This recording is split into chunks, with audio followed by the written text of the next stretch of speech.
Good morning students. Coordinate transformation में आज का हमारा जो टॉपिक है वो है निश्चित कोण से झुके हुए निर्देश तंत्र में रूपांतरण। देखिए, पहले हम निर्देशांकों का रूपांतरण ले रहे हैं, इसमें हम 2D ट्रांसफॉर्मेशन कर रहे हैं। इसके जो रिजल्ट्स आएंगे उनकी सिमेट्रिसिटी से हम 3 डायमेंशनल ट्रांसफॉर्मेशन इजीली लिख सकते हैं। तो देखिए, इसके लिए हम डायग्राम तैयार करेंगे। पहले एक्स, वाई और जेड मेरा एस फ्रेम है।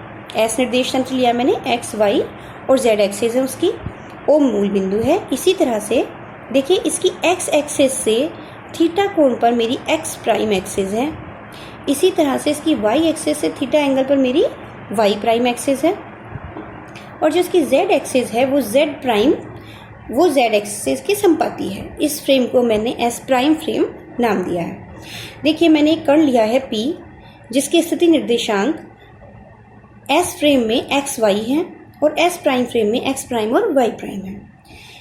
पी बिंदु से देखिए, अगर मैं एक्स एक्सिस पे लंब डालती हूँ तो इसकी डिस्टेंस जो होगी वो वाई होगी। पी बिंदु से अगर मैं वाई अक्ष पे लंब डालती हूँ तो ये दूरी मेरी एक्स होगी। इसी तरह से अगर पी बिंदु से मैं एक्स प्राइम फ्रेम पे लंब डालती हूँ तो ये वाई प्राइम है। इसी तरह वाई प्राइम फ्रेम पे अगर लंब डालती हूँ तो ये दूरी एक्स प्राइम है। ये हो गया ये एंगल थीटा। अब देखिए, ए बिंदु से मैं इस डीपी लाइन पर भी एक लंब डाल देती हूँ ए एफ, जो कि एक्स प्राइम फ्रेम को ई बिंदु पे कट कर रहा है, राइट। अब ये जो दो रेखाएं हैं ए एफ और ए पी, वो ओ सी और ओ ए के लंबवत हैं, ओके। तो इन दोनों के बीच का एंगल भी थीटा होगा।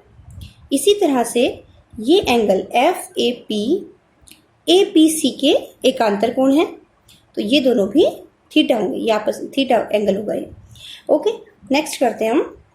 अब कोऑर्डिनेट ट्रांसफॉर्मेशन में हमें क्या करना है, एक्स प्राइम वाई प्राइम की जो वैल्यू है मुझे एक्स और वाई के टर्म्स में निकालनी है। तो देखिए, एक्स प्राइम जो कोऑर्डिनेट है उसको मैं लिख सकती हूँ, एक्स प्राइम किसके इक्विवेलेंट है, ओ सी के। This distance is equivalent to X prime, okay. O C equivalent to D P है। डी पी को मैं लिख सकती हूँ D F plus F P, D F plus F P. और डी एफ के इक्विवेलेंट आप देखिए, हमने क्योंकि लंब डाला है इसलिए डी एफ इक्विवेलेंट होगा ओ ई के, ओ ई प्लस एफ पी। ओ ई की वैल्यू इस समकोण त्रिभुज ओ ई ए से, क्योंकि ये लंब है इसलिए ये समकोण है, ओ ई जो है वो मेरा आधार हो गया। आधार की वैल्यू निकलेगी कर्ण कोस थीटा, तो O A cos theta plus F P. F P की वैल्यू, क्योंकि ये लंब है इसलिए ये समकोण है, एफ पी जो लंब है इसकी वैल्यू निकलेगी कर्ण साइन थीटा, सो कर्ण A P sine theta. O A जो मेरा एक्स है, एक्स कोस थीटा, और ए पी की वैल्यू वाई है। तो this is the transformation of X prime in terms of X and Y. X prime is equivalent to X cos theta plus Y sine theta. Next देखते हैं Y prime कैसे transform होगा। इसी diagram से हम देख लेते हैं। वाई प्राइम की जो वैल्यू है, Y prime is equivalent to O D, okay. This C P is equivalent to O D. तो ओ डी को मैं लिखूंगी ई एफ के equivalent, okay. This is E F, क्योंकि ये लंब है ना तो ये दोनों पैरेलल हैं, तो O D equivalent to E F. E F को मैं लिखूंगी ए एफ माइनस ए ई। इसमें से ए एफ पूरा जो डिस्टेंस है उसमें से मैं ए ई को माइनस कर दूँ तो ई एफ आ जाएगा। इसी तरह देखिए, E F equals to A F minus A E. A F को अगेन आप समकोण त्रिभुज का यूज करके A P cos theta minus O A sine theta. A F जो है वो किसके इक्विवेलेंट होगा, क्योंकि आधार है तो ये होगा कर्ण कोस थीटा, तो A P sine cos theta minus A E. ये जो छोटा सा समकोण त्रिभुज है इसमें ए ई जो है मेरा आधार हो गया, सॉरी इसमें इस वाले त्रिभुज में ओ ए ई में ए ई जो मेरा लंब हो गया। So this will equivalent to OA sin theta.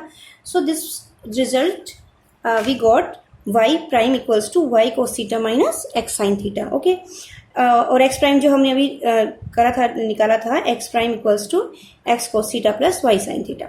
अब देखिए, अब हमें नेक्स्ट क्या करना है, एक्स प्राइम को, अच्छा हमें क्या एक सिमेट्रिसिटी निकालनी है, जिससे कि हम थर्ड जो कोऑर्डिनेट है मेरा अगर वो संपादित नहीं हो, उसका भी ट्रांसफॉर्मेशन करना हो तो मैं इजी वे में कर सकूं। तो एक्स प्राइम को मैं लिखूंगी एक्स कोस थीटा। थीटा को मैं देखो कैसे लिख रही हूँ, एक्स प्राइम ओ एक्स, ये जो एंगल है वो थीटा है, तो मैं इसे लिख रही हूँ X prime O X plus Y, क्योंकि आ रहा है X cos theta plus Y sine theta, लेकिन मैं इसे लिख रही हूँ cos of X prime O Y. देखिए मेरा angle X prime O Y, और एक्स प्राइम ओ वाई किसके इक्विवेलेंट है, this is total 90 degree, 90 degree minus theta. तो मैंने यहाँ पर अगर मैं इसको आपको दिखाना चाहूँ, प्रूव करना चाहें कि ये साइन थीटा के इक्विवेलेंट है, तो देखिए plus Y cos 90 degree minus theta, और ये जो आएगा result Y sine theta, that mean ये जो वाई साइन थीटा है इसको मैं ऐसा लिख सकती हूँ Y cos X prime O Y. तो एक्स प्राइम मेरा हो गया, इसी तरह वाई प्राइम लिखते हैं, Y cos Y prime, sorry X लिखेंगे, एक्स कोस, पहले एक्स लिखेंगे, सिमेट्रिक है ना, तो first coordinate X cos Y prime O X plus Y cos Y prime O Y. तो देखते हैं, इससे हम डिराइव करते हैं कि क्या हमारा रिजल्ट इसके इक्विवेलेंट है। तो चेक करते हैं, X cos Y prime O X की value, angle Y prime O X, ये मेरा हो गया 90 degree plus theta, 90 degree plus theta plus Y cos Y prime O Y is theta. Okay, so X 90 degree plus theta second quadrant में, so minus sign आएगा, और sign 90 degree है इसलिए sine हो जाएगा minus X sine theta plus Y cos theta. तो देखते हैं result, Y cos theta minus X sine theta and minus X sine theta. ठीक है, तो हम कहने का मतलब कि इससे ये चीज़ लिख सकते हैं। तो देखिए फाइनली मैं लिख देती हूँ X prime X cos X prime O X plus Y cos X prime O Y, Y prime X cos Y prime O X plus Y cos Y prime O Y. ठीक है, तो ये जो results हैं ये मेरा हो गया 2 dimensional coordinate transformation.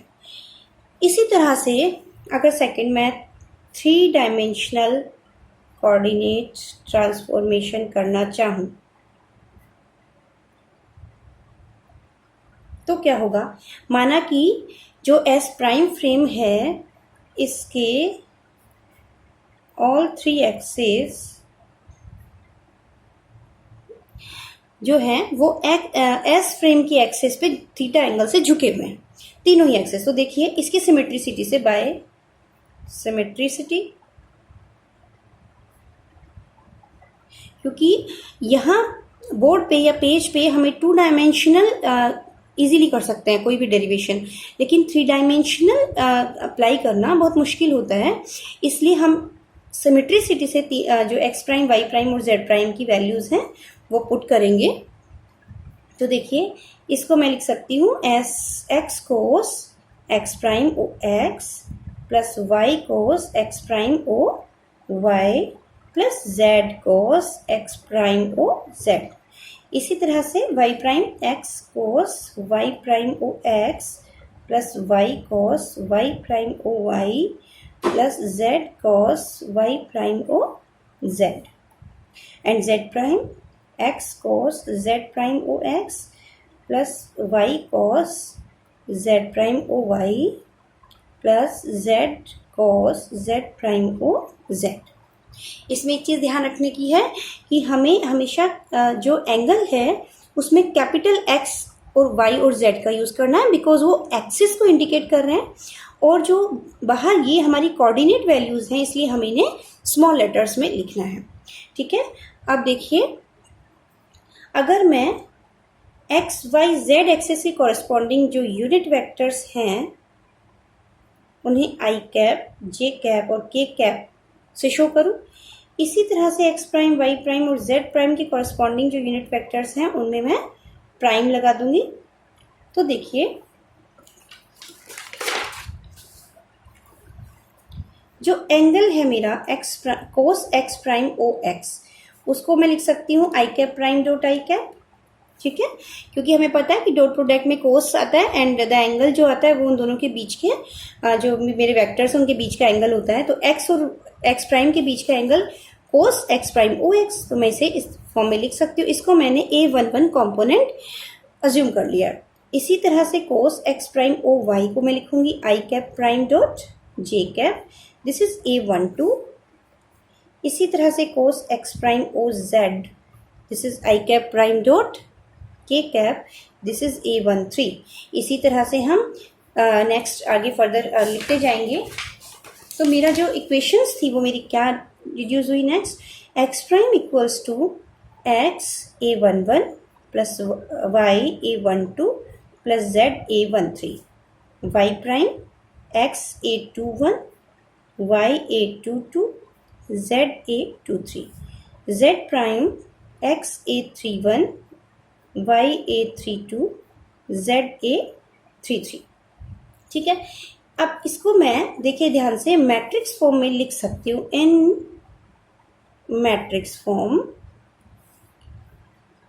X prime Y prime Z prime equivalent to A11 A12 A13 A21 A22 A23 A31 A32 and A33। ठीक है, और यहाँ मेरे known values, so these are unknown coordinates and these are known coordinates, इस तरह से। और ये जो मैट्रिक्स मेरे पास आती है इसे हम रोटेशनल मैट्रिक्स कहते हैं या घूर्णन मैट्रिक्स कहते हैं।